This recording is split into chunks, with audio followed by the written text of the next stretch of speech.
ಆತ್ಮೀಯ ವಿದ್ಯಾರ್ಥಿಗಳೇ, ನಾವು ಕಳೆದ ಅವಧಿಯಲ್ಲಿ ಘಟಕ 2ರಲ್ಲಿ ಆಸಕ್ತಿ ಮತ್ತು ಮನೋಭಾವ ಕುರಿತು ಚರ್ಚೆಯನ್ನು ಮಾಡಿದ್ದೀವಿ.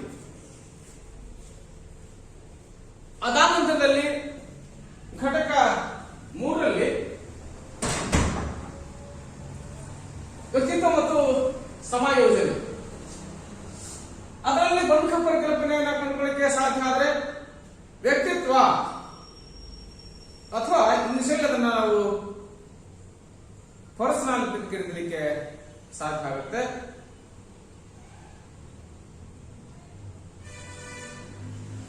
ನಾವು ಇತಿಹಾಸವನ್ನು ಗಮನಿಸಿದಾಗ ಅಥವಾ ಅವಲೋಕನ ಮಾಡಿದಾಗ ಅನೇಕ ಮಹಾನ್ ವ್ಯಕ್ತಿಗಳ ಜೀವನವನ್ನು ನಾವು ಅಧ್ಯಯನ ಮಾಡಬಹುದು. ಶ್ರೇಷ್ಠ ವ್ಯಕ್ತಿತ್ವದ ವ್ಯಕ್ತಿಗಳನ್ನು ನಾವು ಉದಾಹರಿಸಬಹುದು. ಹಾಗಾಗಿ ಅವರೆಲ್ಲರ ಜೀವನವನ್ನು ನಾವು ಉದಾಹರಣೆ ತೆಗೆದುಕೊಳ್ಳಿಕ್ಕೆ ಸಾಧ್ಯ ಆದರೆ ಯಾಕೆ ಅವರು ಮಹಾನ್ ವ್ಯಕ್ತಿಗಳಾದರು? ಅದಕ್ಕೆ ಆತ ಹಿರಿಯರು ಹೇಳ್ತಾ ಹೋಗ್ತಾರೆ, ವ್ಯಕ್ತಿ ಬದುಕಿ ಸಾಯಬಾರದು, ಸತ್ತು ಸಹಿತ ಬದುಕಿರಬೇಕು. ನಾವೇನು ಗ್ರೇಟ್ ಪರ್ಸನ್ ಅಂತ ಕೇಳ್ತಾ ಹೋಗ್ತೀವಿ, ಅವರಿಗೆ ನಮ್ಮ ಕಣ್ಮುಂದೆ ಇಲ್ದಿದ್ರು ಸಹಿತ ಅವರು ಬದುಕಿದ್ದಾರೆ. ಅವರ ಆದರ್ಶ, ಅವರ ಜೀವನ ಶೈಲಿ, ಅವರ ಕ್ರಿಯಾಶೀಲತೆ, ಅವರ ದಯಾಗುಣ, ಅವರ ಅಸಾಧಾರಣ ಪ್ರತಿಭೆ, ಅವರ ಮನಸ್ಥೈರ್ಯ, ಅತಿ ಹೆಚ್ಚಿನದಾಗಿ ಅವರ ಚಾರಿತ್ರ್ಯ ಅಥವಾ ಶೀಲಗಳಿಂದ ಅವರು ಶ್ರೇಷ್ಠ ವ್ಯಕ್ತಿತ್ವ ಪಡ್ಕೊಳ್ಳಿಕ್ಕೆ ಸಾಧ್ಯ ಆಯಿತು. ಹಾಗಾದ್ರೆ ಈ ವ್ಯಕ್ತಿತ್ವ ಪದವನ್ನು ನಾವು ದಿನಾಲು ಬಳಕೆ ಮಾಡ್ತಾ ಹೋಗ್ತೀವಿ. ನಿತ್ಯ ಜೀವನದಲ್ಲಿ ನಾವು ಬಳಕೆ ಮಾಡಲಿಕ್ಕೆ ಸಾಧ್ಯ ಆಗ್ತದೆ. ಒಳ್ಳೆ ಹ್ಯಾಂಡ್ಸಮ್ ಇದ್ದಾನೆ, it is A good personality. ಒಳ್ಳೆ ಆಕ್ಟರ್ ಇದ್ದಾಳೆ, ಸುಂದರವಾಗಿದ್ದಾಳೆ, ಗುಡ್ ಪರ್ಸನಾಲಿಟಿ. ಹಾಗಿದ್ದಾದ್ರೆ ವ್ಯಕ್ತಿತ್ವದಂತಹ ಈ ಪ್ರಕ್ರಿಯೆ ಏನಿದೆ ಅಥವಾ ಪದ ಏನಿದೆ, ಕೇವಲ ನಮಗೆ ಒಬ್ಬ ವ್ಯಕ್ತಿಯ ದೈಹಿಕ ಲಕ್ಷಣಗಳಿಗೆ ಅನುಗುಣವಾಗಿ ನಾವು ಬಳಕೆ ಮಾಡ್ತಾ ಹೋಗಿದ್ದೀವಿ. ಒಬ್ಬ ವ್ಯಕ್ತಿಯ ನಿಲುವು, ಅವನ ದೇಹದ ಭಂಗಿ, ಅವನ ಆಕಾರ, ಇದರ ಆಧಾರದ ಮೇಲೆ ನಾವು ವ್ಯಕ್ತಿತ್ವನ ಅರ್ಥೈಸಲಿಕ್ಕೆ ಪ್ರಯತ್ನ ಮಾಡ್ತಾ ಇದ್ದೀವಿ. ಆದ್ರೆ ಇದರ ಹೊರತಾಗಿಯೂ ಸಹಿತ ವ್ಯಕ್ತಿತ್ವಕ್ಕೆ ವಿಶಾಲವಾದಂತಹ ಅರ್ಥವನ್ನು ಕಂಡುಕೊಳ್ಳಿಕ್ಕೆ ನಾವು ಪ್ರಯತ್ನ ಮಾಡಬಹುದು. ಹಾಗಾಗಿ ನಾವು ಚರ್ಚೆ ಮಾಡ್ತಾ ಹೋಗ್ತೀವಿ. ಒಬ್ಬ ವ್ಯಕ್ತಿ ಆಗಿರ್ತಕ್ಕಂಥವನು ಶ್ರೇಷ್ಠ ವ್ಯಕ್ತಿ ಅಥವಾ ಗ್ರೇಟ್ ಪರ್ಸನಾಲಿಟಿ ಕಂಡುಕೊಳ್ಳಿಕ್ಕೆ ಸಾಧ್ಯ ಆದರೆ ಅವರು ಕೇವಲ ದೈಹಿಕವಾಗಿ ಮಾತ್ರ ಅಲ್ಲ, ಅವನು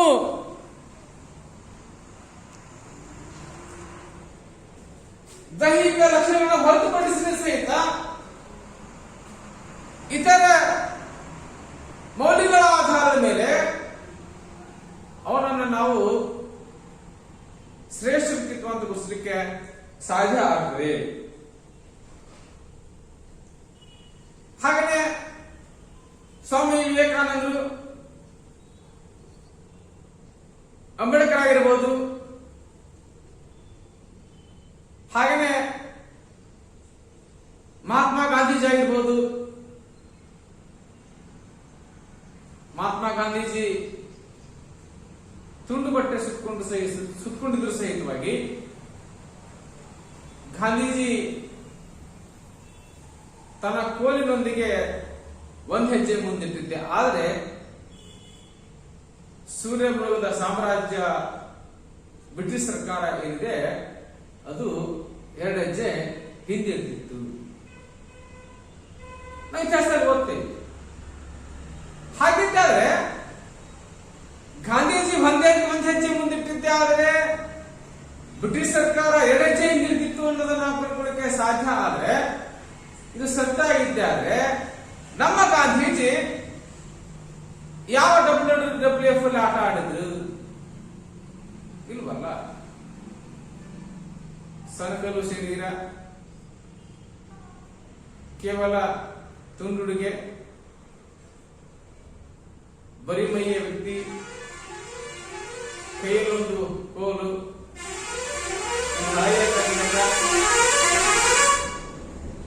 ಇಷ್ಟನ್ನ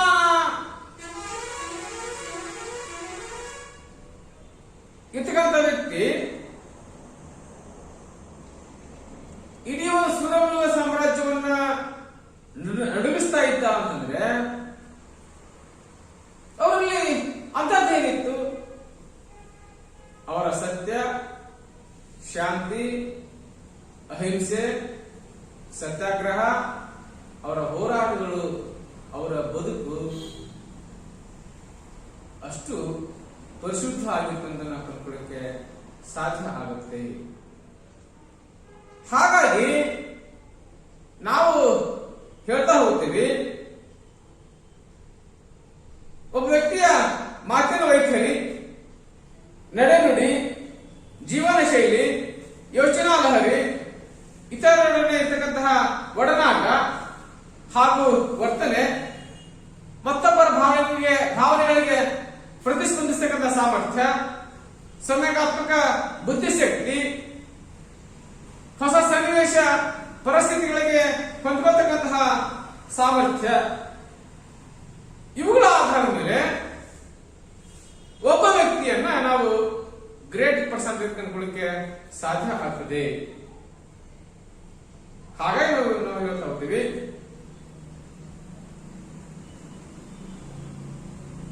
ಒಬ್ಬ ವ್ಯಕ್ತಿ ಸಭ್ಯ, ಅಸಭ್ಯ, ಮೇಧಾವಿ, ದಡ್ಡ, ಭಾವನಾತ್ಮಕ, ಸ್ಥಿತಪ್ರಜ್ಞ, ಸ್ವಾವಲಂಬಿ, ಪರಾವಲಂಬಿ, ಕೀಳರಿಮೆಯವನು, ಮೇಲರಿಮೆಯವನು, ಈ ರೀತಿಯ ವರ್ತನೆಗಳ ಆಧಾರದ ಮೇಲೆ ಒಬ್ಬ ವ್ಯಕ್ತಿಯ ವ್ಯಕ್ತಿತ್ವವನ್ನ ನಾವು ನಿರ್ಧಾರ ಮಾಡತಕ್ಕಂತಹ ಪ್ರಯತ್ನವನ್ನ ಹಲವಾರು ಸಾರಿ ನಾವು ಮಾಡ್ತಾ ಹೋಗ್ತೀವಿ.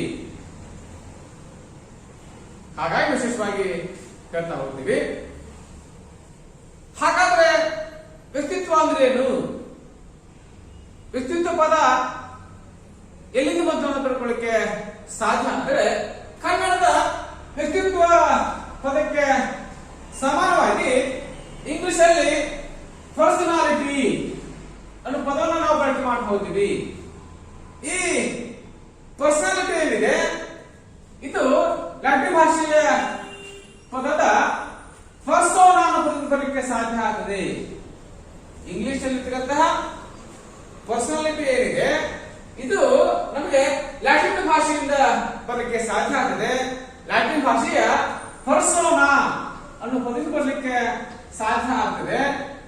ಹಾಗಾದ್ರೆ ಲ್ಯಾಟಿನ್ ಭಾಷೆಯಲ್ಲಿ ಈ ಪರ್ಸೋನಾ ಅನ್ನೋ ಪದವನ್ನು ಕಂಡುಕೊಳ್ಳಲಿಕ್ಕೆ ಸಾಧ್ಯ ಆದ್ರೆ ಇದಕ್ಕೆ ಹೇಳ್ತಾ ಹೋಗ್ತೀವಿ ಮಾಸ್ಕ್ ಅಂತ.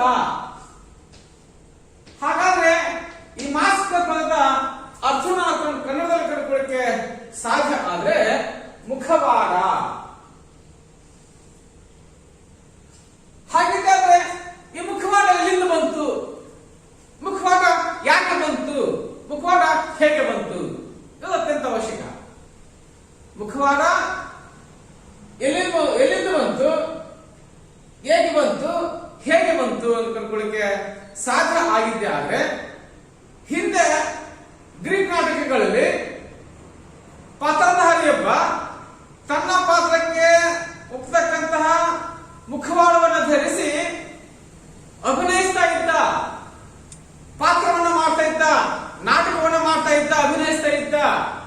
ಹಾಗಾಗಿ ಈ ಮುಖವಾಡದ ಪದವನ್ನು ನಾವು ಬಳಕೆ ತರಲಿಕ್ಕೆ ಸಾಧ್ಯ ಆಯಿತು, ಬಳಕೆ ಬರಲಿಕ್ಕೆ ಸಾಧ್ಯ ಆಯಿತು. ಅಂದ್ರೆ ಇಂದಿನ ನಿರ್ಮಾಣಗಳಿಂದ ಇದ್ದ ಹಾಗೆ ಆಗಿನ ಕಾಲದಲ್ಲಿ ಯಾವುದೇ ರೀತಿಯ ವಿದ್ಯುತ್ ಬೆಳಕಿನ ವ್ಯವಸ್ಥೆ ಇರಲಿಲ್ಲ, ಸ್ಪೀಕರ್ಗಳ ವ್ಯವಸ್ಥೆ ಇರಲಿಕ್ಕೆ ಸಾಧ್ಯ ಆಗಿರಲಿಲ್ಲ. ಅಂಥ ಸನ್ನಿವೇಶದಲ್ಲಿ ಒಬ್ಬ ನಾಟಕದ ಪಾತ್ರಧಾರಿಯೊಬ್ಬ ತನ್ನ ಪಾತ್ರಕ್ಕೆ ಒಪ್ಪತಕ್ಕಂತಹ ಮುಖವಾಡವನ್ನು ಧರಿಸಿ ನಟಿಸ್ತಾ ಇದ್ದ ಅಥವಾ ಅಭಿನಯಿಸ್ತಾ ಇದ್ದ. ಅದರ ಹಿನ್ನೆಲೆಯಲ್ಲಿ ನಾವು ಮಾಡ್ತೀವಿ ಈ ಮುಖವಾಡದ ಪದವನ್ನು ಸಹಿತ ನಾವು ಬಳಕೆ ಮಾಡಲಿಕ್ಕೆ ಸಾಧ್ಯ ಆಗ್ತದೆ. ಹಾಗಾಗಿ ಇದು ನಮಗೆ ಗ್ರೀಕ್ ನಾಟಕಗಳಿಂದ ಬರಲಿಕ್ಕೆ ಸಾಧ್ಯ ಅಂತ ನಾವು ವಿಶೇಷವಾಗಿ ಚರ್ಚೆ ಸಹಿತ ಮಾಡ್ತಾ ಹೋಗ್ತೀವಿ. ಆದ್ರೆ ಈಗ ಕೇವಲ ಈ ಮುಖವಾಡಂತದ ಅಥವಾ ವ್ಯಕ್ತಿತ್ವ ಪದ ಏನಿದೆ ಕೇವಲ ಬಾಯಿ ಆಕಾರಕ್ಕೆ ಮಾತ್ರ ಸೀಮಿತ ಆಗಲಿಕ್ಕೆ ಸಾಧ್ಯ ಸಹಿತ ಆಗ್ತಾ ಹೋಗ್ತದೆ. ಒಟ್ಟಿನ ವ್ಯಕ್ತಿತ್ವ ಅಂತ ಕಂಡುಕೊಳ್ಳಿಕ್ಕೆ ಸಾಧ್ಯ ಆದ್ರೆ ಮಾನವನ ವೈಶಿಷ್ಟ್ಯಪೂರ್ಣ ದೈಹಿಕ ಲಕ್ಷಣ, ಮಾನಸಿಕ ವರ್ತನೆಗಳು ಮತ್ತು ಭಾವೋದ್ವೇಗವನ್ನು ಒಳಗೊಂಡಿರ್ತಕ್ಕಂಥ ಸಂಕೀರ್ಣ ಪ್ರಕ್ರಿಯೆ ಏನಿದೆ ಅದನ್ನ ವಿಶೇಷವಾಗಿ ವ್ಯಕ್ತಿತ್ವ ಕಂಡುಕೊಳ್ಳಿಕ್ಕೆ ಸಾಧ್ಯ ಆಗ್ತಾ ಹೋಗ್ತದೆ. ಇನ್ನ ಡೆಫಿನೇಷನ್ಸ್ ಅನ್ನ ವ್ಯಾಖ್ಯಾನ ಕಂಡುಕೊಳ್ಳಿಕ್ಕೆ ಸಾಧ್ಯ ಆದ್ರೆ ಮನೋಜ್ಞಾನಿ ಜೆ.ಬಿ. ವ್ಯಾಟ್ಸನ್ ಹೇಳ್ತಾ ಹೋದಾನೆ. ಖ್ಯಾತ ವರ್ತನವಾದಿಯಾಗಿರ್ತಕ್ಕಂತಹ ಜೆ.ಬಿ. ವ್ಯಾಟ್ಸನ್ ಹೇಳ್ತಾ ಹೋದರೆ ವ್ಯಕ್ತಿಯ ವರ್ತನೆಗಳ ಒಟ್ಟು ಮೊತ್ತವೇ ವ್ಯಕ್ತಿತ್ವ. ವ್ಯಕ್ತಿಯ ವರ್ತನೆಗಳ ಒಟ್ಟು ಮೊತ್ತವೇ ವ್ಯಕ್ತಿತ್ವ ಕಂಡುಕೊಳ್ಳಿಕ್ಕೆ ಸಾಧ್ಯ ಆದರೆ ಸಿಗ್ಮಂಡ್ ಫ್ರಾಯ್ಡ್ ಹೇಳ್ತಾ ಹೋದರೆ ಮನಸ್ಸಿನ 3 ಪದರಗಳನ್ನ ಚರ್ಚೆ ಮಾಡ್ತಾ ಹೋಗ್ತಾರೆ. ಇದ್ದು, ಈಗೋ ಮತ್ತು ಸೂಪರ್ ಈಗೋ. ಇದ್ದು, ಈಗೋ ಮತ್ತು ಸೂಪರ್ ಈಗೋ ಏನಿದೆ ಈ 3 ಹಂತಗಳಲ್ಲೂ ಸಹಿತ 3 ವಲಯಗಳಲ್ಲೂ ಸಹಿತ ನಾನು ಹೇಗೆ ವರ್ತಿಸ್ತೀನಿ ಅನ್ನೋದು ಅತ್ಯಂತ ಅವಶ್ಯಕ. ಹಾಗಾಗಿ ವ್ಯಕ್ತಿಯ ವರ್ತನೆಗಳ ಒಟ್ಟು ಮೊತ್ತವೇ ವ್ಯಕ್ತಿತ್ವ ಕಂಡುಕೊಳ್ಳಿಕ್ಕೆ ಸಾಧ್ಯ ಆಗ್ತದೆ. ಮತ್ತೊಬ್ಬ ಮನೋಜ್ಞಾನಿ ಹೇಳ್ತಾ ಹೋಗ್ತಾರೆ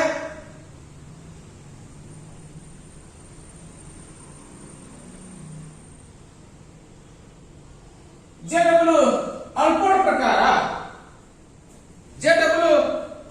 ಪ್ರಕಾರ ವ್ಯಕ್ತಿತ್ವ ಅಂದರೆ ವ್ಯಕ್ತಿಯನ್ನು ಅವನ ಪರಿಸರದೊಡನೆ ವಿಶಿಷ್ಟ ರೀತಿಯಲ್ಲಿ ಸಮಾಯೋಜನೆಗೊಳ್ಳುವಂತೆ ಮಾಡುವ ಅವನ ಮನೋದೈಹಿಕ ವ್ಯವಸ್ಥೆಗಳ ಚಲನಶೀಲ ಸಂಘಟನೆಯೇ ವ್ಯಕ್ತಿತ್ವ. ಜೆ.ಡಬ್ಲ್ಯೂ. ಅಲ್ಪೋರ್ಡ್ ಪ್ರಕಾರ ವ್ಯಕ್ತಿಯನ್ನು ಅವನ ಪರಿಸರದೊಡನೆ ಅಂದ್ರೆ ವ್ಯಕ್ತಿ ತಾನು ಬಾಳಿ ಬದುಕುವ ಪರಿಸರದೊಡನೆ ವಿಶಿಷ್ಟ ರೀತಿಯಲ್ಲಿ ಸಮಾಯೋಜನೆಗೊಳ್ಳುವಂತೆ ಅಂದ್ರೆ ಹೊಂದಾಣಿಕೆಯಾಗುವಂತೆ ಮಾಡುವವನ ಮನೋದೈಹಿಕ ಅಂದ್ರೆ ವ್ಯಕ್ತಿಯ ಮಾನಸಿಕ ಮತ್ತು ದೈಹಿಕ ವ್ಯವಸ್ಥೆಗಳ ಚಲನಶೀಲ ಸಂಘಟನೆ ವ್ಯಕ್ತಿತ್ವ ಕಂಡುಕೊಳ್ಳಿಕ್ಕೆ ಸಾಧ್ಯ ಆಗ್ತದೆ. ಜೆ.ಡಬ್ಲ್ಯೂ. ಅಲ್ಪೋರ್ಡ್ ಪ್ರಕಾರ ವಿಶೇಷವಾಗಿ ಚರ್ಚೆ ಸಹಿತ ಮಾಡ್ತಾ ಹೋಗ್ತೀವಿ. ತದನಂತರದಲ್ಲಿ ವ್ಯಕ್ತಿತ್ವದ ಆಯಾಮಗಳು. ಈ ಚಿತ್ರವನ್ನು ಗಮನಿಸಿದ ನಮ್ಗೆ ಗೊತ್ತಾಗುತ್ತೆ ವ್ಯಕ್ತಿತ್ವದ ಆಯಾಮಗಳಲ್ಲಿ 5 ಅಂಶಗಳನ್ನ ಕಂಡುಕೊಳ್ಳಿಕ್ಕೆ ಸಾಧ್ಯ ಆಗುತ್ತೆ. ಫಸ್ಟ್ ಆಗಿ ದೈಹಿಕ ಆಯಾಮ. ಫಸ್ಟ್ ನಾವು ಹೇಳ್ತಾ ಹೋಗ್ತೀವಿ ದೈಹಿಕ ಆಯಾಮ ಕಂಡುಕೊಳ್ಳಿಕ್ಕೆ ಸಾಧ್ಯ ಆಗ್ತಾ ಹೋಗ್ತದೆ. ಹಾಗಿದ್ದರೆ ದೈಹಿಕ ಆಯಾಮ ಅಂತಂದ್ರೆ ನಾವು ಚರ್ಚೆ ಮಾಡ್ತಾ ಹೋದಂತೆ ದೈಹಿಕ ವ್ಯವಸ್ಥೆಗೆ ಸಂಬಂಧಪಟ್ಟಂತಹ ಆಯಾಮ ಏನಿದೆ ಅದನ್ನು ವಿಶೇಷವಾಗಿ ನಾವು ದೈಹಿಕ ಆಯಾಮ ಕಂಡುಕೊಳ್ಳಿಕ್ಕೆ ಸಾಧ್ಯ ಸಹಿತ ಆಗ್ತಾ ಹೋಗ್ತದೆ. ಹಾಗಿದ್ದಾದ್ರೆ ದೈಹಿಕ ಅಂಶ ಆಗಿರ್ತಕ್ಕಂತಹ ದೈಹಿಕ ಸದೃಢತೆ, ಇಂದ್ರಿಯಗಳ ಸ್ವಾಸ್ಥ್ಯತೆಯನ್ನ ಒಳಗೊಳ್ಳಕ್ಕೆ ಸಾಧ್ಯ ಆಗ್ತದೆ. ಜೊತೆಗೆ ಆರೋಗ್ಯಕರ ಗುಣಮಟ್ಟದ ಬದುಕಿಗೆ ಪೂರಕವಾದಂತಹ ಅಂಶಗಳನ್ನ ಒಳಗೊಳ್ಳಕ್ಕೆ ಸಾಧ್ಯ ಆಗ್ತದೆ. ಹಾಗಾಗಿ ವ್ಯಕ್ತಿಯ ವ್ಯಕ್ತಿತ್ವದಲ್ಲಿ ಆರೋಗ್ಯ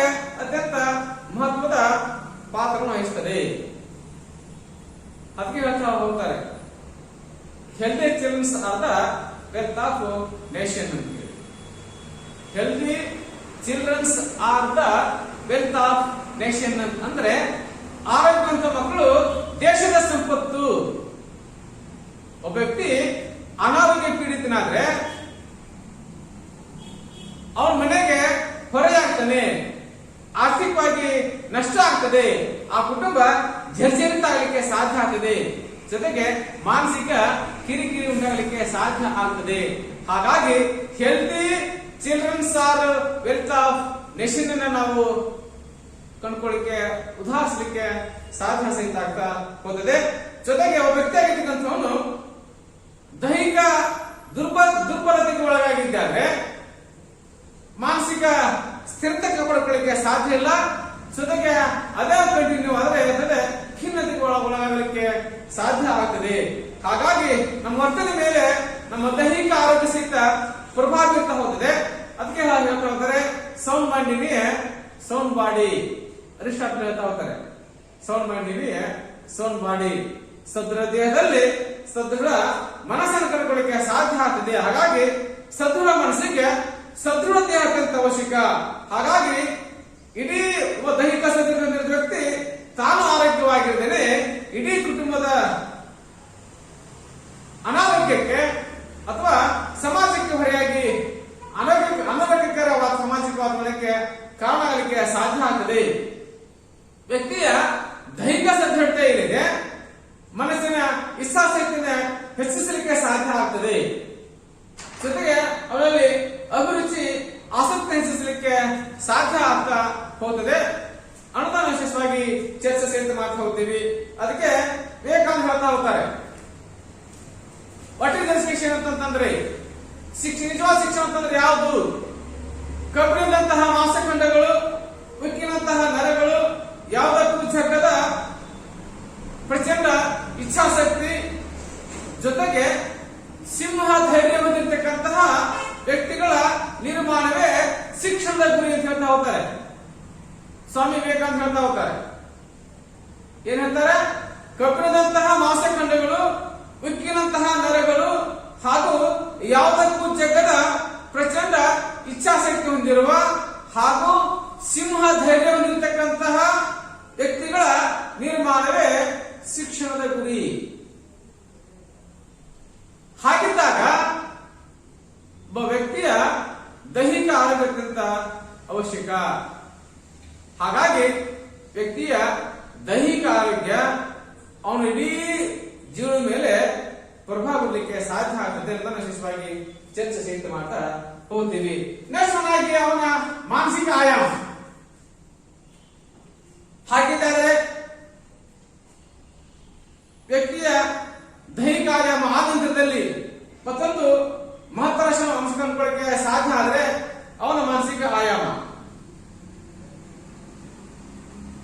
ದೇಹದಂತೆ ಮನಸ್ಸು ಕೂಡ ಅತ್ಯಂತ ಅವಶ್ಯಕ. ದೇಹಕ್ಕಿಂತಲೂ ಮನಸ್ಸು ಶ್ರೇಷ್ಠ ಅನ್ನೋದು ಮನೋವಿಜ್ಞಾನಿಗಳ ಅಭಿಪ್ರಾಯ. ಹಾಗಾಗಿ ವ್ಯಕ್ತಿಯ ಎಲ್ಲ ವರ್ತನೆಗಳಿಗೆ ಅವನ ಮನಸ್ಸೇ ಮೂಲ ಕಾರಣ. ಮನಸ್ಸು ಹೇಗೆ ಚಿಂತನೆ ಮಾಡ್ತಾ ಹೋಗುತ್ತೆ ಹಾಗೆ ದೈಹಿಕ ಚಟುವಟಿಕೆ ನಡೆಯಲಿಕ್ಕೆ ಸಾಧ್ಯ ಆಗ್ತದೆ. ಒಬ್ಬ ವ್ಯಕ್ತಿಯ ವರ್ತನೆಗೆ ಅವನ ಮಾನಸಿಕ ಚಿಂತನೆ, ಮಾನಸಿಕ ಚರ್ಚೆ ಮತ್ತು ಮನಸ್ಸು ಮೂಲ ಕಾರಣಗಳಿಗೆ ಸಾಧ್ಯ ಆಗ್ತದೆ. ಹಾಗಾಗಿ ವ್ಯಕ್ತಿಯ ವರ್ತನೆಗೆ ಮನಸ್ಸು ತೊಡಗಾಗಲಿಕ್ಕೆ ಸಾಧ್ಯ ಆಗ್ತದೆ. ಹಾಗಾಗಿ ವ್ಯಕ್ತಿಯ ವ್ಯಕ್ತಿತ್ವ ಪುಸ್ತಕದ ಸಂದರ್ಭದಲ್ಲಿ ಮಾನಸಿಕ ಆಯಾಮ ಅತ್ಯಂತ ಅವಶ್ಯಕತೆ ವಿಶೇಷವಾಗಿ ಚರ್ಚೆ ಸಹಿತ ಮಾಡ್ತಾ ಹೋಗ್ತೀವಿ. ಹಾಗಾಗಿ ಒಬ್ಬ ಆದರ್ಶ ವ್ಯಕ್ತಿತ್ವಕ್ಕೆ ಸದೃಢ ಮತ್ತು ನಿಯಂತ್ರಿತ ಹಾಗೂ ಸ್ಥಿತಿಗೆ ಕೊಡ್ತಕ್ಕಂತಹ ಮನಸ್ಸು ಮೂಲ ಕಾರಣಗಳಿಗೆ ಸಾಧ್ಯ ಆಗ್ತದೆ. ವ್ಯಕ್ತಿಯ ವರ್ತನೆಗಳಿಗೆ ಮನಸ್ಸು ಮೂಲ ಕಾರಣ ಆಗಿರುವುದರ ಪ್ರಯುಕ್ತವಾಗಿ ಒಬ್ಬ ವ್ಯಕ್ತಿ ಹೇಗೆ ಚಿಂತಿಸ್ತಾನೆ, ಹೇಗೆ ವಿಚಾರ ಮಾಡ್ತಾನೆ, ಹಾಗೆ ತನ್ನ ವರ್ತನೆಗಳನ್ನ ತೋರ್ಪಡಿಸಲಿಕ್ಕೆ ಸಾಧ್ಯ ಆಗ್ತದೆ. ಹಾಗಿದ್ದರೆ ಒಬ್ಬ ವ್ಯಕ್ತಿ ನಿರಂತರವಾಗಿ ಆಳವಾಗಿ ಚಿಂತನೆ ಮಾಡ್ತಾ ಹೋದ್ರೆ ಅವನು ಶ್ರೇಷ್ಠ ವ್ಯಕ್ತಿ ಆಗ್ತಾನೆ. ಅದಕ್ಕೆ ಹೇಳ್ತಾ ಹೋಗ್ತಾರೆ positive thinking is of of the victory. ಧನಾತ್ಮಕ ಚಿಂತನೆ ಆಗ್ಬೇಕಂತ ಹಾಗೆ ಅಲ್ವೇ? Positive thinking is a half of the victory.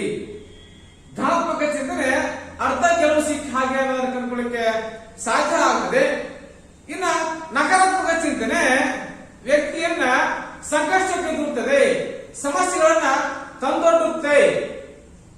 ಹಾಗಾಗಿ ವ್ಯಕ್ತಿ ಸಹಿತ ಧನಾತ್ಮಕವಾಗಿ ಚಿಂತನೆ ಮಾಡಲಿಕ್ಕೆ ಸಾಧ್ಯ ಸಹಿತ ಆಗಿರಬೇಕು.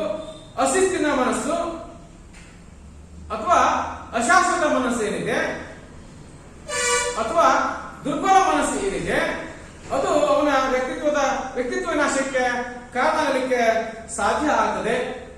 ಆ ಇತಿಹಾಸದಲ್ಲಿ ನೋಡ್ತಾ ಹೋಗ್ತೀವಿ. ರಾವಣ ಅತ್ಯಂತ ಶ್ರೇಷ್ಠ ತಪಸ್ಸನ್ನು ಮಾಡುವುದರ ಮೂಲಕ ಶಿವನಿಂದ ಆತ್ಮಲಿಂಗವನ್ನೇ ಪಡ್ಕೊಂಡಂತಹ ಶ್ರೇಷ್ಠ ವ್ಯಕ್ತಿ ರಾವಣ. ಆದರೆ ಕ್ಷಣ ಮಾತ್ರದ ಸುಖಕ್ಕೋಸ್ಕರವಾಗಿ ಸೀತೆಯ ರೂಪಕ್ಕೆ ಮರಳಾಗಿ ಅವಳನ್ನ ಅಪಹರಿಸ್ತಾನೆ. ಕೊನೆಗೆ ಲಂಕಾ ದಹನವಾಗುತ್ತೆ. ನಿಮಗೆಲ್ಲ ಕಥೆ ಗೊತ್ತಿದೆ. ಹೀಗಾಗಿ ದುರ್ಬಲ ಮನಸ್ಸು ಏನಿದೆ ಅಥವಾ ಅಶಿಸ್ತಿನ ಮನಸ್ಸು ಏನಿದೆ ವ್ಯಕ್ತಿತ್ವ ವಿನಾಶವಾಗುವುದರೊಂದಿಗೆ ವ್ಯಕ್ತಿಯ ವಿನಾಶಕ್ಕೂ ಕಾರಣವಾಗಲಿಕ್ಕೆ ಸಾಧ್ಯ ಆಗ್ತದೆ. ಹಾಗಾಗಿ ಮನಸ್ಸು ಅತ್ಯಂತ ಶ್ರೇಷ್ಠ ನಾವು ಕಂಡುಕೊಳ್ಳಿಕ್ಕೆ ವಿಶೇಷವಾದಂತಹ ಪ್ರಯತ್ನ ಸಹಿತ ಮಾಡ್ತಾ ಹೋಗ್ತೀವಿ. ದ್ವೇಷ, ಅಸೂಹೆ, ಅಸಹನೆ, ಅನುಮಾನ, ಸಂಕುಚಿತ ಮನೋಭಾವನೆ, ಅಪನಂಬಿಕೆ ಏನಿವೆ ಇವುಗಳಿಂದ ವ್ಯಕ್ತಿ ದೂರ ಇರಬೇಕು. ಹಾಗೆ ಸಕಾರಾತ್ಮಕ ಚಿಂತನೆ, ಏಕಾಗ್ರತೆ, ನಿರ್ಭಯತೆ, ಆತ್ಮವಿಶ್ವಾಸ, ವಿಶಾಲ ಹೃದಯ ಅಥವಾ ವಿಶಾಲ ಮನಸ್ಸು ಜೊತೆಗೆ ಎಲ್ಲೂ ಸಹಿತ ಶಿಸ್ತಿನ ಮನಸ್ಸಿನ ಪ್ರಮುಖ ಲಕ್ಷಣಗಳು. ಹಾಗಾಗಿ ಈ ಶಿಸ್ತಿನ ಮನಸ್ಸಿನ ಲಕ್ಷಣಗಳೇನಿವೆ ವ್ಯಕ್ತಿಯ ಸ್ಥಿತಪ್ರಜ್ಞೆಗೆ ಪ್ರಮುಖ ಕಾರಣ ಆಗಲಿಕ್ಕೆ ಸಾಧ್ಯ ಆಗ್ತದೆ. ಈ ಸ್ಥಿತಪ್ರಜ್ಞತೆ ಆದರ್ಶ ವ್ಯಕ್ತಿತ್ವಕ್ಕೆ ಆಧಾರವಾಗಲಿಕ್ಕೆ ಸಾಧ್ಯ ಆಗ್ತದೆ. ಹಾಗಾಗಿ ಮಾನಸಿಕ ಆಯಾಮ ಅತ್ಯಂತ ಅವಶ್ಯಕ ಅಂತ ನಾನು ವಿಶೇಷವಾಗಿ ಚರ್ಚೆ ಸಹಿತ ಮಾಡ್ತಾ ಹೋಗ್ತೇವೆ. ಅದಾದ ನಂತರದಲ್ಲಿ ಮತ್ತೊಂದನ್ನು ಕಂಡುಕೊಳ್ಳಿಕ್ಕೆ ಸಾಧ್ಯ ಆದ್ರೆ ಬೌದ್ಧಿಕ ಆಯಾಮ. ಅದಾದ ನಂತರದಲ್ಲಿ ಮತ್ತೊಂದು ಅಂಶ ಕಂಡುಕೊಳ್ಳಿಕ್ಕೆ ಸಾಧ್ಯ ಆದ್ರೆ ಬೌದ್ಧಿಕ ಆಯಾಮ ಅಂದ್ರೆ ಇಂಟೆಲೆಕ್ಚುವಲ್ ಡೈಮೆನ್ಷನ್ ಅಂತ ಕಂಡುಕೊಳ್ಳಿಕ್ಕೆ ಸಾಧ್ಯ ಆಗ್ತದೆ.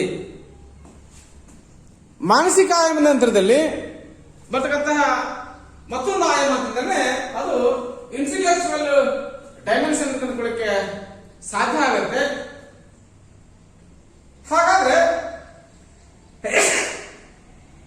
ವ್ಯಕ್ತಿತ್ವದ ಬಹುಮುಖ ಆಯಾಮಗಳಲ್ಲಿ ಬೌದ್ಧಿಕ ಆಯಾಮ ಸಹಿತ ಒಂದು. ವ್ಯಕ್ತಿತ್ವದ ಆಯಾಮಗಳಲ್ಲಿ ಅತ್ಯಂತ ಬಹುಮುಖ್ಯ ಆಯಾಮ ಅಂತಂದ್ರೆ ನಾವು ನಮ್ದಾದಂತಹ ಬೌದ್ಧಿಕ ಆಯಾಮ ಕಂಡುಕೊಳ್ಳಿಕ್ಕೆ ಸಾಧ್ಯ ಸಹಿತ ಆಗ್ತಾ ಹೋಗ್ತದೆ. ಬೌದ್ಧಿಕ ಆಯಾಮ ಅಂತಂದ್ರೆ ಒಬ್ಬ ವ್ಯಕ್ತಿಯ ನಾಲೆಜ್ ಇರ್ಬೋದು, ಅಂದ್ರೆ ಜ್ಞಾನ, ನಂತರ ಅವನ ಸ್ಕಿಲ್ ಆಗಿರ್ಬೋದು, ಅಂದ್ರೆ ಕುಶಲತೆ ಆಗಿರ್ಬೋದು, ಇನ್ನ ಕ್ರಿಯಾಶೀಲತೆ, ಅವನ ಪರ್ಫಾರ್ಮೆನ್ಸ್ ಆಗಿರ್ಬೋದು ಅಥವಾ ಹಾರ್ಡ್ ವರ್ಕ್ ಆಗಿರ್ಬೋದು, ತರ್ಕಬದ್ಧ ಚಿಂತನೆ, ವಿಭಿನ್ನಾತ್ಮಕ ಚಿಂತನೆ, ವಿವೇಚನಾತ್ಮಕ ಚಿಂತನೆ, ಸೃಜನಶೀಲ ಚಿಂತನೆ, ಈ ಎಲ್ಲ ಸಾಮರ್ಥ್ಯಗಳನ್ನ ಒಳಗೊಂಡಿರ್ತಕ್ಕಂತಹ ಅಂಶವೇ ನಮ್ಮದಾಗಿರುವಂತಹ ಬೌದ್ಧಿಕ ಆಯಾಮ ಕಂಡುಕೊಳ್ಳಿಕ್ಕೆ ಸಾಧ್ಯ ಆಗ್ತದೆ. ಹಾಗಾದ್ರೆ ಒಬ್ಬ ವ್ಯಕ್ತಿ ಶ್ರೇಷ್ಠ ವ್ಯಕ್ತಿತ್ವವನ್ನು ಪಡ್ಕೊಳ್ಳಿಕ್ಕೆ ಪ್ರಮುಖ ಕಾರಣ ಅಂತಂದ್ರೆ ಅವನ ಬೌದ್ಧಿಕ ಆಯಾಮವನ್ನು ಕಂಡುಕೊಳ್ಳಿಕ್ಕೆ ಸಾಧ್ಯ ಸಹಿತ ಆಗ್ತಾ ಹೋಗುತ್ತದೆ. ಹೇಳ್ತಾ ಹೋಗ್ತಾರೆ, ಸ್ವದೇಶ ಪೂಜ್ಯತೆ ರಾಜ ವಿದ್ವಾನ್ ಸರ್ವತ್ರ ಪೂಜ್ಯತೆ.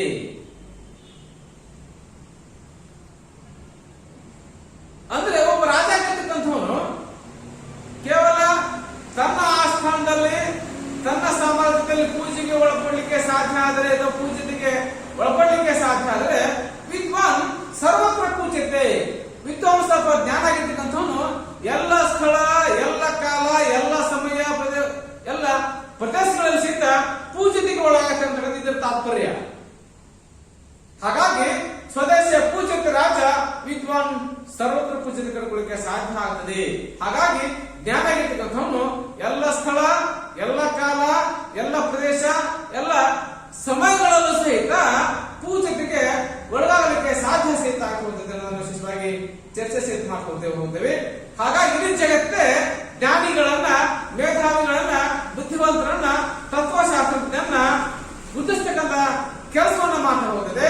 ಅವರನ್ನ ಆದರಿಸ್ತದೆ, ಅವರನ್ನ ಗೌರವಿಸುತ್ತೆ, ಅವರನ್ನ ಅನುಸರಿಸಲಿಕ್ಕೆ ಇಡೀ ಜಗತ್ತನ್ನ ಮಾಡ್ತಾ ಹೋಗ್ತದೆ, ಪ್ರಯತ್ನ ಮಾಡ್ತಾ ಹೋಗ್ತದೆ. ನಾನು ವಿಶೇಷವಾಗಿ ಚರ್ಚೆ ಸಹಿತ ಮಾಡ್ತಾ ಹೋಗ್ತೀವಿ. ಹಾಗಾಗಿ ಬುದ್ಧಿವಂತ ಆಗಿರ್ತಕ್ಕಂಥವನು ಎಲ್ಲ ಸಮಸ್ಯೆಗಳ ಸಹಿತ ಪರಿಹಾರ ಕಂಡುಕೊಳ್ಳಿಕ್ಕೆ ಸಾಧ್ಯ ಆಗ್ತದೆ. ಅವನು ನಿರಂತರ ಪ್ರಯತ್ನ ಮಾಡ್ತಾ ಹೋಗ್ತಾನೆ. ಹಾಗಾಗಿ ಜಗತ್ತಿನಲ್ಲಿ ಎಲ್ಲ ಸಮಸ್ಯೆಗಳು ಪರಿಹಾರ ಇದೆ, ಎಲ್ಲ ಪ್ರಶ್ನೆಗಳಿಗೂ ಉತ್ತರ ಇದೆ. ಅದು ಜ್ಞಾನದಿಂದ ಮಾತ್ರ ಸಾಧ್ಯ. ಜಗತ್ತಿನಲ್ಲಿ ಎಲ್ಲ ಸಮಸ್ಯೆಗಳಿಗೂ ಪರಿಹಾರ ಇದೆ, ಎಲ್ಲ ಪ್ರಶ್ನೆಗಳಿಗೂ ಪರಿಹಾರ ಇದೆ. ಎಲ್ಲ ಸಮಸ್ಯೆಗಳಿಗೂ ಪರಿಹಾರ, ಎಲ್ಲ ಪ್ರಶ್ನೆಗಳಿಗೆ ಉತ್ತರ ಕೊಡ್ತಕ್ಕಂಥ ಯಾರಂದ್ರೆ ಅದು ಜ್ಞಾನಿಗಳ ಕೆಲಸ, ಅದು ಜ್ಞಾನಿಗಳ ಸಾಮರ್ಥ್ಯ ಕಂಡುಕೊಳ್ಳಿಕ್ಕೆ ಸಾಧ್ಯ ಸಹಿತ ಆಗ್ತಾ ಹೋಗ್ತದೆ. ಹಾಗಾಗಿ ಈ ಸಾಮರ್ಥ್ಯ ಏನಿದೆ ಆ ವ್ಯಕ್ತಿಯ ವ್ಯಕ್ತಿತ್ವಕ್ಕೆ ವಿಶೇಷವಾದಂತಹ ಒಂದು ಮೆರುಗನ್ನು ಕೊಡಲಿಕ್ಕೆ ಸಾಧ್ಯ ಸಹಿತ ಆಗ್ತದೆ. ಆ ಮೆರುಗು ಏನಿದೆ ವ್ಯಕ್ತಿಯ ವರ್ತನೆಯನ್ನ ಬದಲಾಯಿಸಲಿಕ್ಕೆ ಸಾಧ್ಯ ಆಗ್ತದೆ.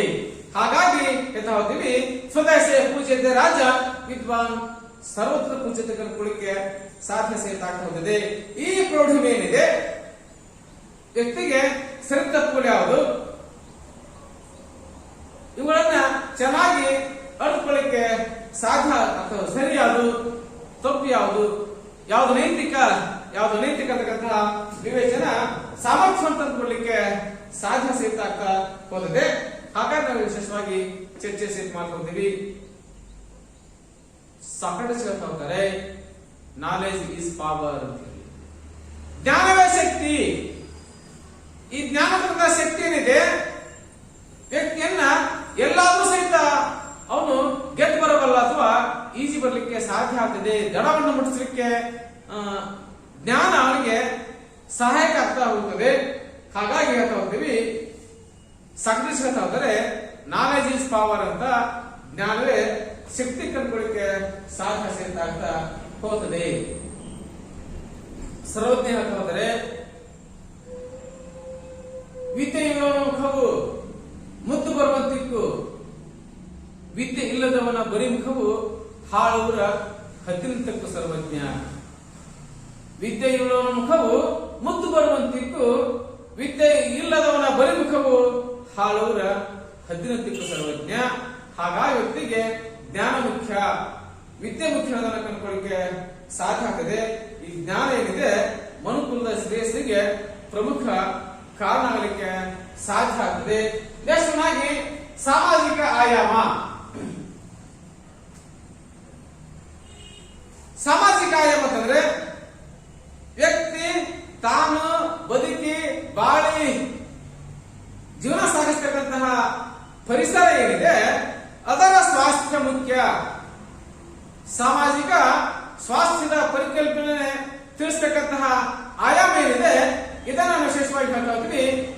ಸಾಮಾಜಿಕ ಆಯಾಮ ಕಂಡುಕೊಳ್ಳಿಕ್ಕೆ ಸಾಧ್ಯ ಆಗ್ತಾ ಹೋಗಿದೆ. ಮನುಷ್ಯ ಸಂಘಜೀವಿ, ಸಮಾಜ ಜೀವಿ. ಸಮಾಜವನ್ನು ಬಿಟ್ಟು ಅವನು ಬದುಕಲಿಕ್ಕೆ ಸಾಧ್ಯ ಇಲ್ಲ. ಹಾಗಾಗಿ ಒಬ್ಬ ವ್ಯಕ್ತಿಯಾಗಿರ್ತಕ್ಕಂಥವನು ಬೆಳೆದು ವಿಕಾಸಗೊಂಡು ದೊಡ್ಡದಾಗಬೇಕು ಅಂದ್ಕೊಂಡಿದ್ದಾದ್ರೆ ತನ್ನ ಸಾಮರ್ಥ್ಯಗಳನ್ನು ಬಳಸಿಕೊಂಡು ಅಭಿವೃದ್ಧಿ ಹೊಂದತಕ್ಕಂಥದ್ದು ಸಾಮಾಜಿಕ ಪರಿಸರದಿಂದ, ಸಾಮಾಜಿಕ ಸನ್ನಿವೇಶದಿಂದ. ಒಂದು ವೇಳೆ ಮನುಷ್ಯ ಒಬ್ಬನೇ ಬದುಕಲಿಕ್ಕೆ ಬಾಳಿಗೆ ಸಾಧ್ಯ ಆದ್ರೆ ಸಮಾಜ ರಚನೆ ಸಾಧ್ಯ ಇರ್ತಿರ್ಲಿಲ್ಲ, ಸಂಘಗಳ ರಚನೆ ಸಾಧ್ಯ ಇರ್ತಿರ್ಲಿಲ್ಲ. ಹಾಗಾಗಿ ಮನುಷ್ಯ ಸಮಾಜ ಜೀವಿ, ಸಂಘ ಜೀವಿ. ಹಾಗಾಗಿ ಸಮಾಜದ ಮಧ್ಯದಲ್ಲಿ ಬಾಳಿ ಬದುಕುವುದರ ಮೂಲಕವಾಗಿ ಸಾಮಾಜಿಕ ಪರಿಸರದ ಆರೋಗ್ಯವನ್ನ, ಸಾಮಾಜಿಕ ಸನ್ನಿವೇಶದ ಆರೋಗ್ಯವನ್ನ ಕಾಪಾಡತಕ್ಕಂತ ಕೆಲಸವನ್ನ ಆ ವ್ಯಕ್ತಿ ಮಾಡಬೇಕಾಗತ್ತೆ.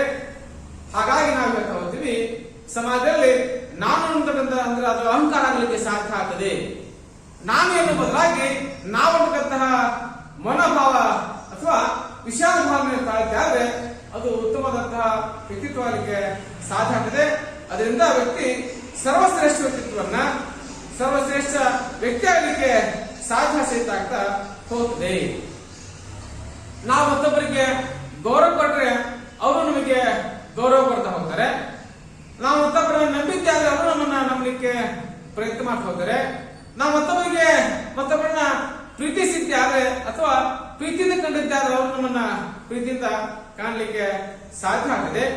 ಹಾಗಾಗಿ ಒಬ್ಬ ವ್ಯಕ್ತಿಯಾಗಿದ್ದು ಯಾವುದೇ ಜಾತಿ, ಧರ್ಮ, ಮತ, ಪಂಗಡ, ವರ್ಗ, ವರ್ಣ, ಭಾಷೆಗಳನ್ನ ಮೀರಿ, ಯಾವುದೇ ಭೇದ ಭಾವಗಳನ್ನ ಮೀರಿ ನಾವೆಲ್ಲರೂ ಒಂದು ಎಂತಕ್ಕಂತಹ ವಿಶಾಲ ಭಾವನೆ ತಾಳಿದ್ರೆ ಮಾತ್ರ ಆ ವ್ಯಕ್ತಿತ್ವಕ್ಕೆ ಶ್ರೇಷ್ಠವಾದಂತಹ ಮೆರವಣಿಗೆ ಕೊಡ್ಲಿಕ್ಕೆ ಸಾಧ್ಯ ಆಗುತ್ತೆ. ನಾನು ವಿಶೇಷವಾಗಿ ಚರ್ಚೆ ಮಾಡ್ತಾ ಹೋಗ್ತೀವಿ.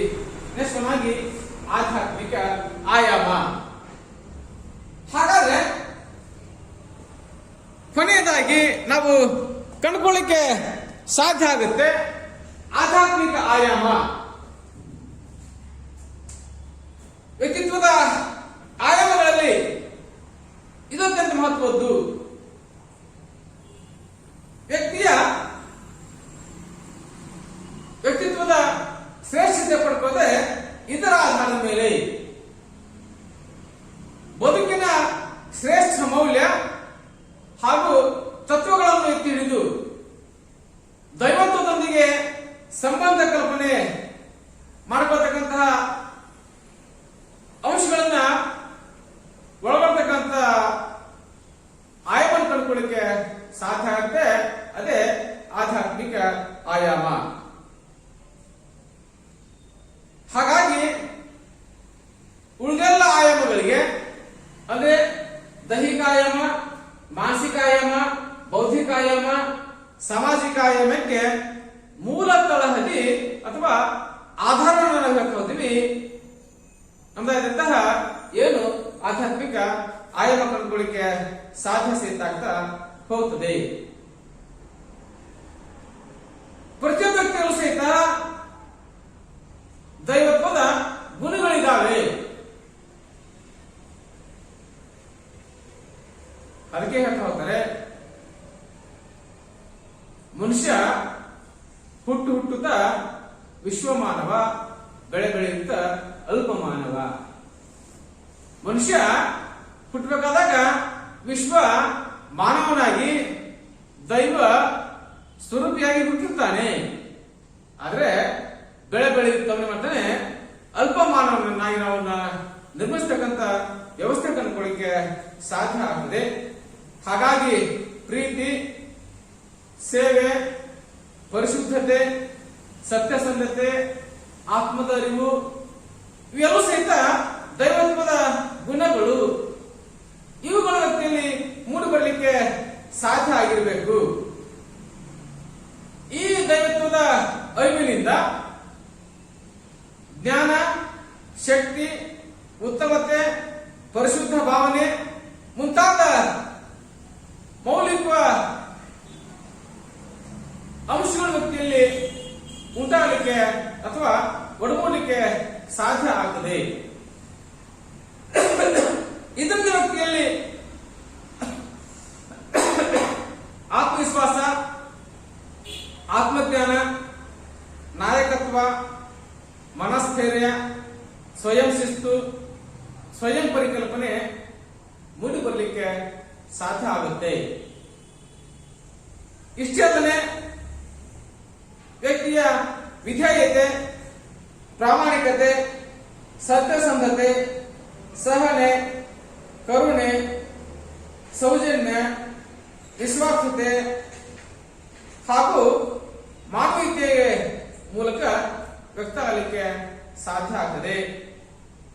ಹಾಗಾಗಿ ವ್ಯಕ್ತಿಯಾಗಿರ್ತಕ್ಕಂಥವನು ಯೋಗ, ಧ್ಯಾನ, ಪ್ರಾಣಾಯಾಮ, ಪ್ರಾರ್ಥನೆ, ಆತ್ಮನಂಬಿಕೆಗಳಿಂದ ಆಧ್ಯಾತ್ಮಿಕ ಸಾಮರ್ಥ್ಯ ಹೆಚ್ಚಿಸಿಕೊಳ್ಳಿಕ್ಕೆ ಪ್ರಯತ್ನ ಮಾಡಬಹುದು. ಇದರಿಂದ ಸಾಧ್ಯ ಆಗ್ತದೆ ಅನ್ನೋದನ್ನು ವಿಶೇಷವಾಗಿ ಚರ್ಚಿಸ್ತಾ ಹೋಗ್ತೀವಿ. ಹಾಗಾಗಿ ನಾವು ಹೇಳ್ತಾ ಹೋಗ್ತೀವಿ, ವ್ಯಕ್ತಿತ್ವದ ಎಲ್ಲ ಆಯಾಮಗಳಿಗಿಂತಲೂ ಸಹಿತ ಇದು ಶ್ರೇಷ್ಠವಾದಂಥದ್ದು. ಎಲ್ಲ ಆಯಾಮಗಳಿಗೆ ಮೂಲ ತಳಹದಿಯಾಗಿ ಆಧಾರವಾಗಿ ನಾವು ಆಧ್ಯಾತ್ಮಿಕ ಆಯಾಮ ತಿಳ್ಕೊಳ್ಳಿಕ್ಕೆ ಸಾಧ್ಯ ಆಗ್ತದೆ. ಇನ್ನ ಒಬ್ಬ ವ್ಯಕ್ತಿ ಆಗಿರ್ತಕ್ಕಂಥವನು ಆದರ್ಶ ವ್ಯಕ್ತಿ ಆಗಲಿಕ್ಕೆ ಸಾಧ್ಯ ಆಗೋದಾದ್ರೆ ಯಾವ ಅಂಶಗಳನ್ನು ನಾವು ದೃಷ್ಟಿ ಇಟ್ಟುಕೊಳ್ಳಿಕ್ಕೆ ಸಾಧ್ಯ ಆಗಿರಬೇಕು ಅನ್ನೋದನ್ನು ವಿಶೇಷವಾಗಿ ಚರ್ಚೆ ಮಾಡ್ಕೊಂಡಂತೆ ದೈಹಿಕ ಆರೋಗ್ಯದ ಬಗ್ಗೆ ವಿಶೇಷವಾದಂತಹ ಜವಾಬ್ದಾರಿ ವಹಿಸಿಕೊಳ್ಬೇಕು. ಸಮಯಕ್ಕೆ ಸರಿಯಾಗಿ ಪೌಷ್ಟಿಕಾಂಶಯುಕ್ತ ಆಹಾರ ಸೇವನೆ ಮಾಡಬೇಕು. ಉತ್ತಮ ಗ್ರಂಥಗಳನ್ನು ಓದತಕ್ಕಂಥ ಹವ್ಯಾಸ ಇರಬೇಕು. ಬೌದ್ಧಿಕ ಪ್ರೌಢಿಮೆ ಇರುವಂತವ್ರ ಜೊತೆಗೆ ಒಡನಾಟ ಮಾಡಬೇಕು. ನಮ್ಗಿಂತ ಸಹಿತ ಬುದ್ಧಿವಂತರ ಜೊತೆಗೆ ಒಡನಾಟ ಮಾಡ್ಕೊಳ್ಳಿಕ್ಕೆ ಸಾಧ್ಯ ಇರಬೇಕು. ವಿಚಾರಬದ್ಧ ಚರ್ಚೆಯಲ್ಲಿ ಪಾಲ್ಗೊಳ್ಳುವಿಕೆ, ಸಮಾಜದಲ್ಲಿ ಎಲ್ಲರೊಡನೆ ಹೊಂದಾಣಿಕೆ, ಎಲ್ಲರನ್ನು ಪ್ರೀತಿಸುವ ಗುಣ ಸ್ವಭಾವ, ಸದಾ ಸಕಾರಾತ್ಮಕ ಚಿಂತನೆ.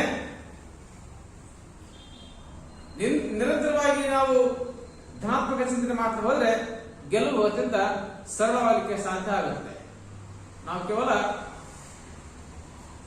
ನಕಾರಾತ್ಮಕ ಚಿಂತನೆ ಮಾಡ್ತಾ ಹೋದ್ರೆ ನಮಗೆ ಸೋಲು ಅನಿವಾರ್ಯ ಆಗಲಿಕ್ಕೆ ಕಾರಣ ಆಗ್ತದೆ. ಹಾಗಾಗಿ ವ್ಯಕ್ತಿಯಾಗಿದ್ದನ್ನು ಧನಾತ್ಮಕ ಚಿಂತನೆ ಮಾಡ್ತಾ ಹೋಗ್ಬೇಕು. ನೆಕ್ಸ್ಟ್ನಾಗಿ ಎಲ್ಲರನ್ನು ಪ್ರೀತಿಸ್ತಕ್ಕಂತಹ ಗುಣ ಸ್ವಭಾವ, ಸದಾ ಸಕಾರಾತ್ಮಕ ಚಿಂತನೆ, ಭಾವನಾತ್ಮಕ ಸ್ಥಿರತೆ ಕಾಪಾಡಿಕೊಳ್ಳೋದು, ಒತ್ತಡ, ಉದ್ವೇಗ, ಆಶಾಭಂಗ, ಘರ್ಷಣೆಗಳಿಂದ ದೂರ ಇರುವುದು, ಇವು ಮೂಲ ಕಾರಣ. ವ್ಯಕ್ತಿಯ ಅನಾರೋಗ್ಯಕ್ಕೆ ಇವು ಮೂಲ ಕಾರಣಗಳಿಗೆ ಸಾಧ್ಯ ಆಗ್ತದೆ. ಯಾವಂತಂದ್ರೆ ಒತ್ತಡ, ಉದ್ವೇಗ, ಆಶಾಭಂಗ ಮತ್ತು ಘರ್ಷಣೆ ಇವು ಮೂಲ ಕಾರಣಗಳಿಗೆ ಸಾಧ್ಯ. ಮಾನಸಿಕ ಆರೋಗ್ಯಕ್ಕೆ ಪ್ರಮುಖ ಕಾರಣಗಳು. ಇವುಗಳಿಂದ ಮುಕ್ತ ಆಗಿರಬೇಕು ಮನುಷ್ಯ ಆಗಿರ್ತಕ್ಕಂಥವನು. ಜೊತೆಗೆ ಆದರ್ಶ ಮೌಲ್ಯಗಳ ಬಗ್ಗೆ ಅಪಾರ ಗೌರವ ಭಾವನೆ, ಯೋಗ, ಪ್ರಾಣಾಯಾಮ, ಪ್ರಾರ್ಥನೆ ಅಭ್ಯಾಸ ರೂಢಿಸಿಕೊಳ್ಳುವುದು, ಇವುಗಳ ಮೂಲಕವಾಗಿ ಒಬ್ಬ ವ್ಯಕ್ತಿ ಶ್ರೇಷ್ಠ ವ್ಯಕ್ತಿ ಆಗಲಿಕ್ಕೆ ಸಾಧ್ಯ ಅನ್ನೋದು ನಮ್ಮ ವಿಚಾರ ಆಗಲಿಕ್ಕೆ ಸಾಧ್ಯ ಆಗ್ತದೆ.